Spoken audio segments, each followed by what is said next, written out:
So as we start, the first spot I'm going to put you on is for you all to identify yourselves so that we know who is who from which show. Hi, I'm Shoshana Greenberg. I'm the librettist for the community. I'm Kevin Kamines. I'm the composer for the community. Ben Bonema. I'm the librettist for the Pomada Inn. I'm Brian Kavanaugh Strong, the composer of the Pomada Inn. Seth Kristenfeld, librettist for Outside. Brian Blasky, composer for Outside. Deepali Gupta, librettist for Nightlife. TJ Rubin, composer for Nightlife. Great. And you guys met Randall and Sam already. So thank you, all of you, for your hard work on this. And I'm gonna throw some of these questions out, and you guys can all just raise your hand as to who wants to answer first. This is this traditional question that we ask everybody who does this. So we're gonna pass. We'll go backwards this time with the mic. Who brought you to your first opera? Actually, is this on? Can It you hear me? is. Okay, great. My section, when I was a freshman in high school, my marching band section leader, clarinet section leader, brought me to The Marriage of Figaro when I was a freshman, and I fell asleep towards the end, but I made it through a lot.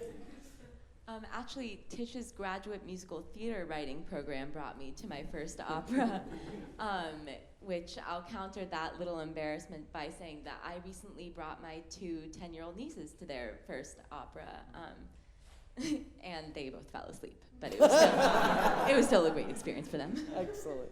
I'd say the same thing. It was starting the program at NYU, but before that, my exposure was watching Frasier as a kid. When I was a freshman in college, I took a freshman seminar called Opera as Drama, which it was neither. And they took us to see a production of Don Carlos, which was very long, and I didn't like it. But around that same time, I discovered the album of Mark Adamo's Little Women and fell right in love. I can't quite remember the first opera I saw, but the second opera I saw was Bernstein's A Quiet Place at the Met in graduate school, which was fantastic. In high school, when I was obsessed with Rent, my parents took me to La Boheme, and I was waiting the whole time to pick out Musetta's Waltz, and then when it came, I was so happy. I also don't remember my first opera, but it was at undergrad at Indiana University. I took myself. When I was a sophomore in high school, my dad and my grandfather took me to the Met to see Madame Butterfly, and we were in the fifth row of the orchestra. It was very magical. I did sleep a little bit through the first act. We had to get up really early to drive there, but then by the second act, after the intermission, I was great. And it was just a really magical day, and I kept wanting to go back to the Met, to see operas over and over again. Do it. All right. My high school took me to the dress rehearsal of Wozzeck at the Met. That was my first opera. The second one they took us to was The Rake's Progress. My first opera was the Robert Wilson, Philip Glass, The Civil Wars. I was 12 and I actually dragged my mother. Oh wow. All righty then. See, things you learn about your faculty. So you all just hit on something that I wanted you to sort of address, and I'm gonna ask Sam and Randall to start with this, and then you all to talk a little bit more about it. But you're all part of the music theater writing program at Tisch, and I know that then morphs into this program that's the class that Randall teaches that allows you all the opportunity to write these pieces.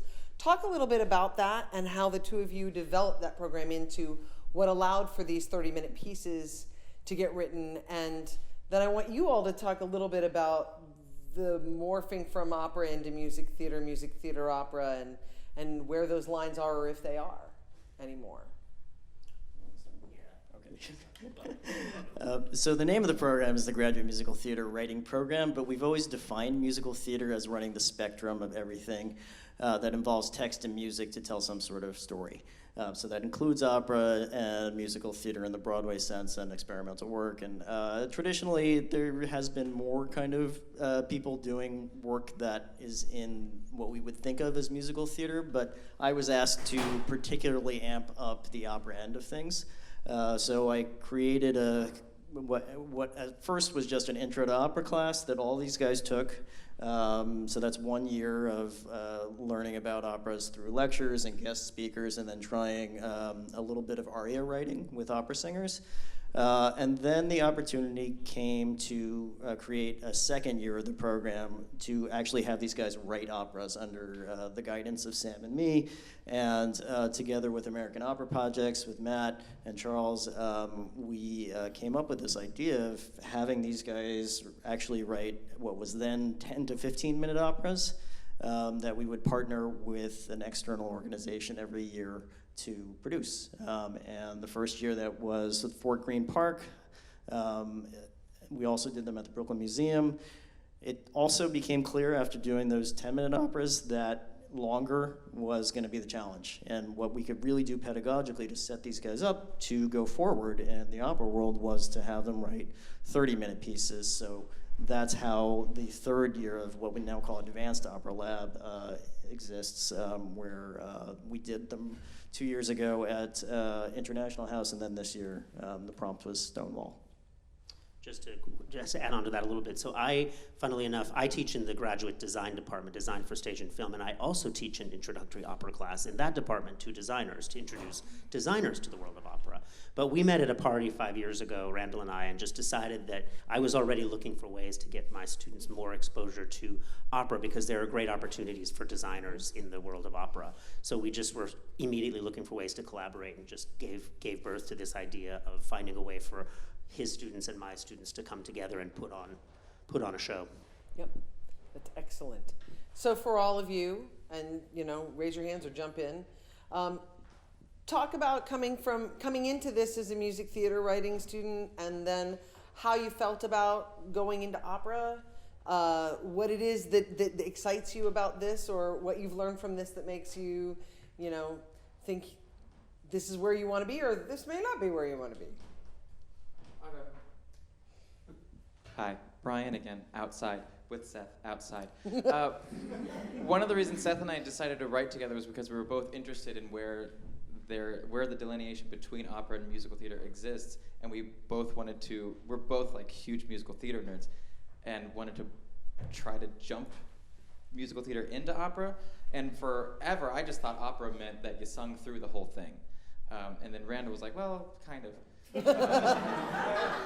So one of the things that we were doing in our piece was we did a lot of song moments, like numbers, and in fact the first presentation Randall said, is this just going to be a number opera? And I didn't know what that meant. So what you heard today, Big Butch Joan, that was like a song moment that we feel could stand alone outside of the piece, and that's something that I felt was very particular to musical theater. And then we did a couple more, and then my goal as the composer was taking songs and expanding forms. So say like taking a groove that might exist in a verse chorus, and then maybe establishing it and then breaking it apart, and challenging myself to get away from something that I've established. That's great. And that's my final answer. That's good. Great question. I feel like if you ask musical theater writers the difference between musical theater and opera, they will sweat and be scared to answer the question. What I have learned, I think, from Randall and Sam and making these pieces over the years, I think, is that the difference is the instrument doing the vocal interpreting.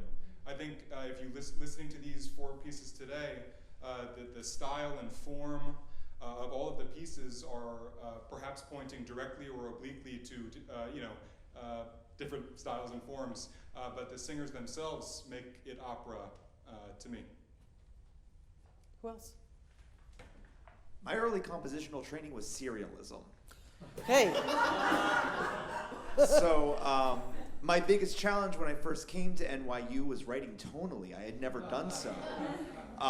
And so I had to learn how to do that. And I wrote some really wonky stuff when I first started, and all of it was good. In fact, most of it was not. But for me, it's always been about responding to the text in front of me and the demands of the text in front of me. I think different texts just have different feels and have different expectations on how they're going to be set and how they're going to be sung, sort of what Brian was talking about.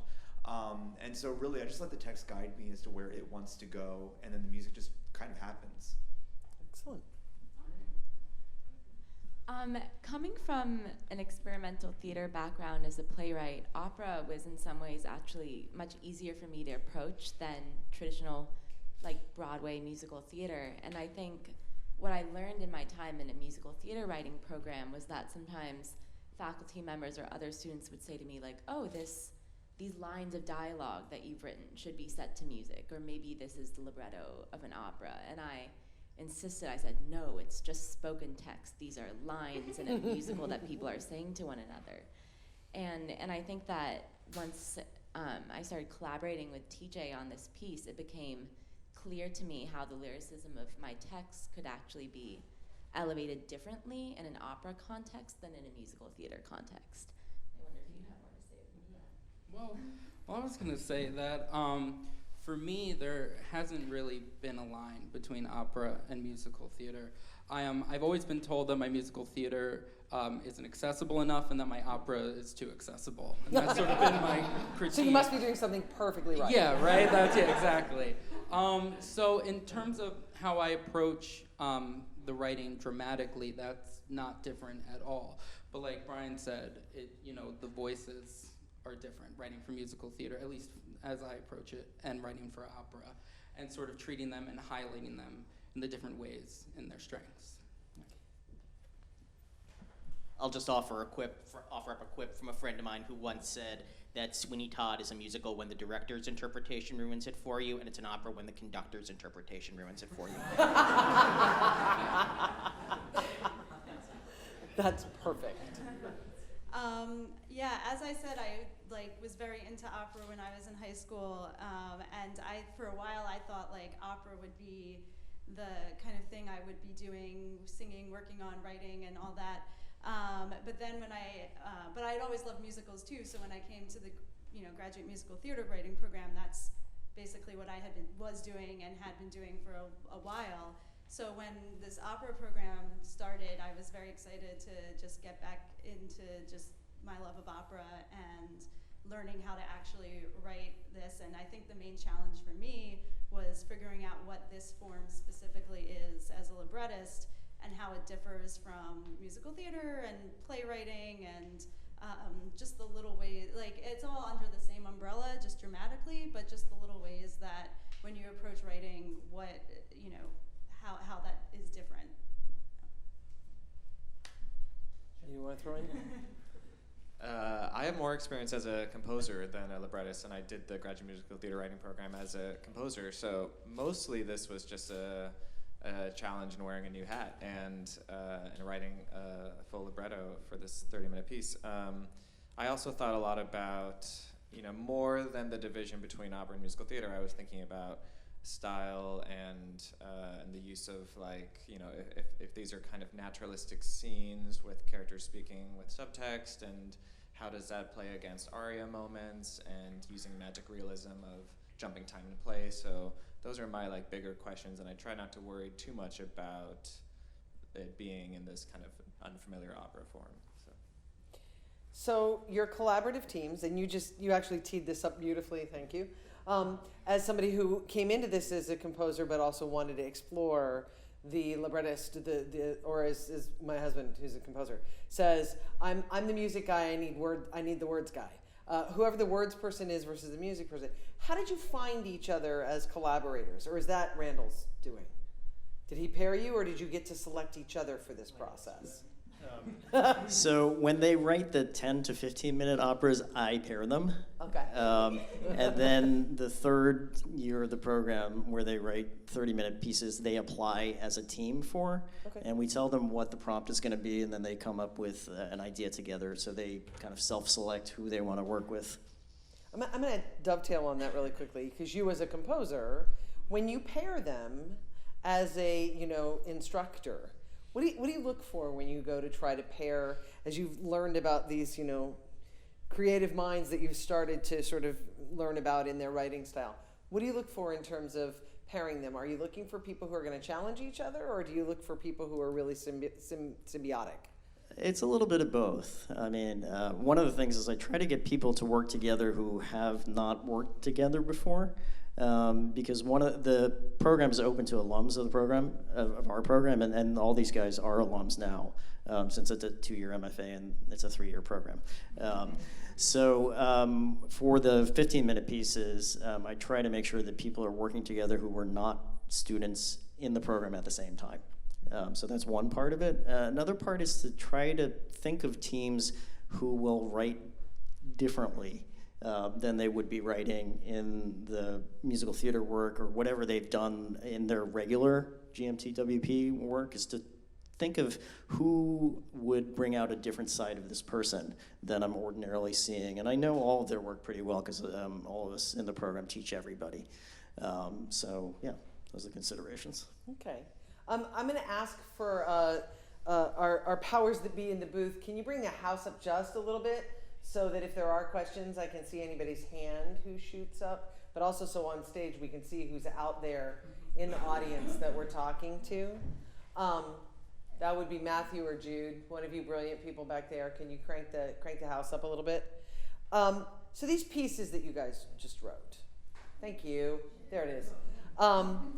Stonewall happened 50 years ago, which is a pretty significant thing when somebody says, oh, please write about this significant event. You all had to find completely different and interesting angles, and they were completely different and interesting angles, all 4 of these pieces. What about that story for each of you as a team was the main resonant that led you to the story that you chose to create for this piece? I'll start because I have the mic. I, a few years ago, heard this gay Ukrainian journalist speak, and one of my big takeaways was that after the Supreme Court case won marriage equality in the US, a lot of conservative religious groups took their money and went overseas to fund a lot of anti-gay legislations in Eastern Europe and Africa and places like that. And I didn't know it was happening, and a lot of my friends didn't know, and I was really taken by that. So I wanted to center a story around the global legacy of Stonewall and the limits that there might be, and how, a gay Ukrainian couple is living not so dissimilar from 50 years ago in New York, and drawing those parallels. So that was my way in. Cool. Just briefly to add that I think what Ben and I valued about the structure of our piece is that we saw ourselves in the modern day New York queer couple insofar as they were well-meaning, but ultimately naive to kind of queer experiences internationally. And I certainly came to relate to that point of view of the characters. I'll let Brian do a lot of the talking, because the story for ours came largely from him. I like to say that the words of outsider mine, but the spirit is very much Brian's. I was there mainly not to fall on my face. Even though I pushed you down. So for outside, I'm interested in historical fiction in the way that an event might have affected people at the time. So like Titanic ain't about a boat sinking, it's about the people who had to deal with what was going on. And when I was given the prompt of Stonewall, I said, well, I wonder what people were thinking about that night. In the same way that Pomada Inn asks the question, would you have fought? I think, would I have fought, or would I have been the scared kid that would have hidden and run away? And I'm very much, when it comes to fight or flight, I flight. Like, I run away. Like on the subway, if there's like I just go to the next car. I don't want to deal with it. So I was thinking, what the character Jordan played tonight, I was the kid that had been like, no, I'm not going to go fight. I'm going to go hide in the corner, and that I might have to sacrifice relationships or people in my life because of that, because they wanted to go fight, and that's where that came from. One of the sort of lines of inquiry of thought that brought me to our piece was thinking about how the Stonewall Inn as a nightclub, as a bar, is a space for liberation. I've always been really interested in how nightlife and performance spaces can be places for people to express identities that aren't welcome in the outside day-to-day world.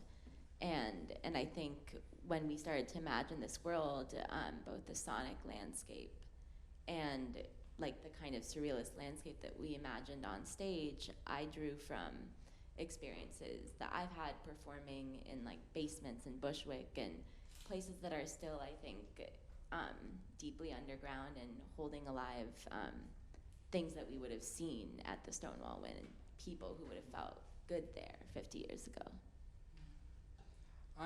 When we got this prompt, I was immediately drawn to the music scene around the Stonewall Inn. So it was really sort of the 1969 or late 60s jazz. And so that was like my immediate in. And then when we started to dig into this further, I really started to think about the community, at the Stonewall, and what it took to really have the strength to fight, and what was like expected of you in this community. And so I sort of did like a lot of exploring, because I find even today, as like a member of the LGBTQIA community, like I feel like there's a lot of expectations from other people and expectations from myself.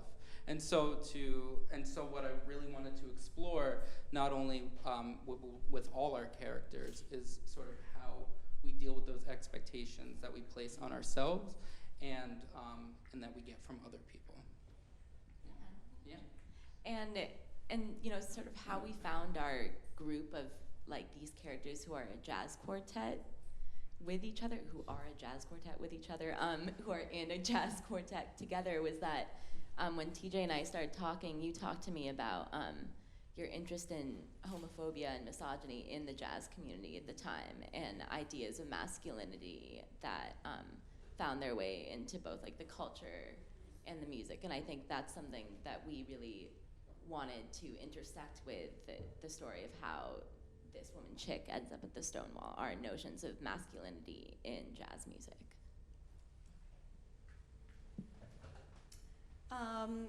I guess for ours, like I kind of came at it, this was Kevin's idea that I just fell in love with and ran with, but I'm really interested in just even within a community or a movement, there's always going to be people who don't quite fit in, who are kind of on the outside of it in a way, and I just was really interested in exploring that in this piece. My first master's degree was actually gay studies. And back when I was doing that work and started learning about Stonewall in my early 20s, I really was fascinated by the different stories and the way the stories conflicted with each other, like jam the heel into the policeman's eye. That didn't actually happen at the Stonewall Riots, but that was one of the accounts that I read in my youth. And it was just amazing to me, the folklore of Stonewall. And also, sideways to that, as a gay Christian, I'm endlessly fascinated by the way humans abuse the Bible and abuse the Gospels and just do really awful things with the legacy of Christ.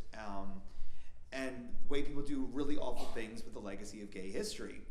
And what I wanted to explore was a community that had really taken the legend of Stonewall to the nth degree and gone as far as they could to make the most outlandish society as possible, and what happens if you just don't fit in to the cool kids club.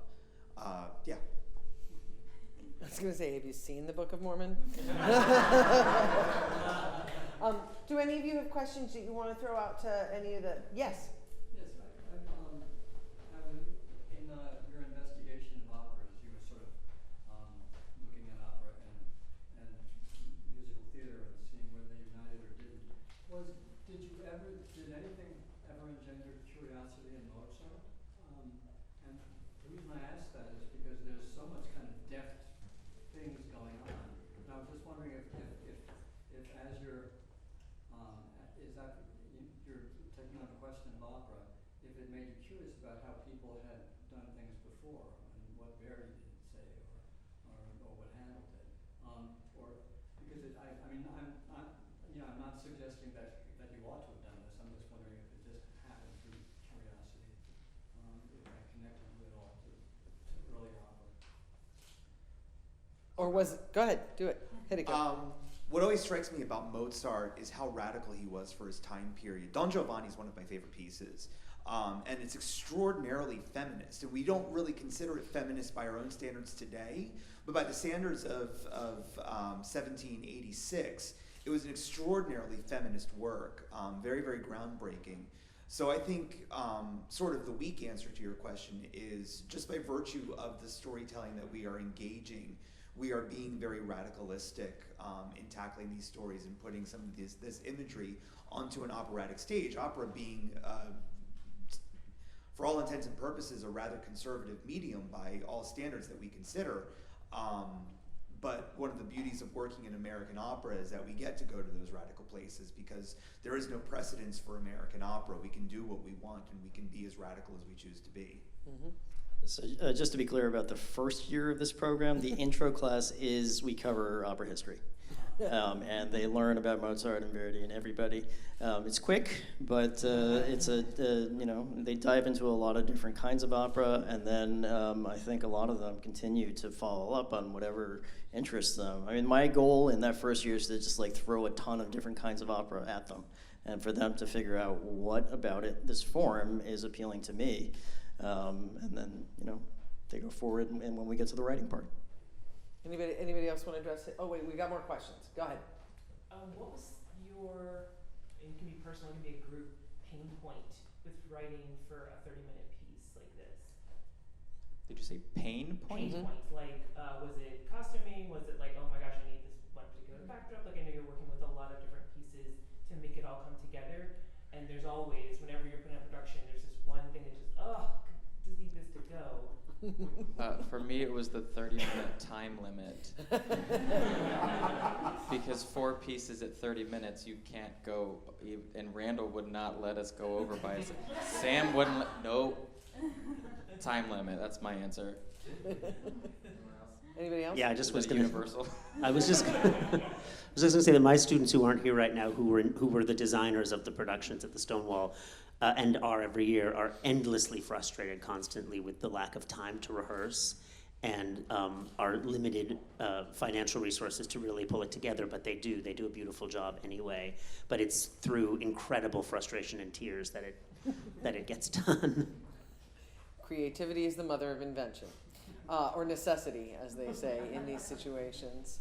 We have time for one more question if you all want to ask one from out there. Yes, Dave. For anybody who wants to answer it, if you could rewrite your story again, would you rewrite it again as an opera, as a musical theater work, or as a play? That's a good question. Great question. I think absolutely as an opera. I think that became clear in the writing of it that that our collaboration took the form of operatic collaboration, that the themes and the subjects that we're tackling, I think, have a vastness and a largeness to them that I've been told is appropriate for opera. And I think, as Brian said, the challenge was really the time limit and to have like the economy that goes with telling such a large story in 30 minutes. So I think it would be really exciting to get to sprawl out a little. Yeah. No, I'm just gonna say, oh yeah, no, go ahead. I agree. Yeah, if I wanted to write this piece as a musical, we would have written it as a musical.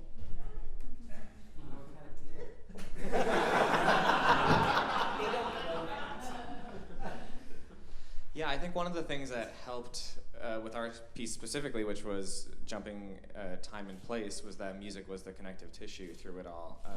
I do think if we wrote it as a musical and a play, we would learn about the story, and it would probably make our opera better, and maybe we can talk about that. But yeah.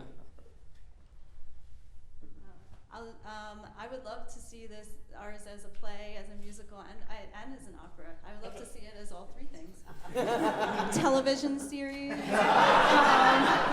Someone wants to turn it into a movie. Yeah. So, you know, I love all forms. So I would love to see it in every form. Yeah.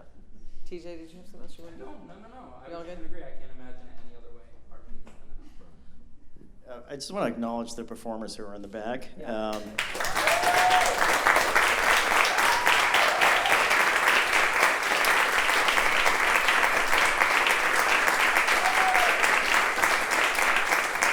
So I think one of the things that's special about this experience is that these guys are writing specifically for these guys. I mean, there were a couple of cast changes because of availability for this particular gig, but they are not just writing for a tenor. They're writing for Aaron. And they know who they're getting at the beginning of this whole process. So they were able to really shape these pieces, and the singers were able to have, I think, a little bit more input into the direction of this than would be ordinarily done. Yeah. That was going to be my next question, but I wanted to take some from the house. And now it is time for us to all go and celebrate all of your great work together. Thank you so much for coming to pick up our seats.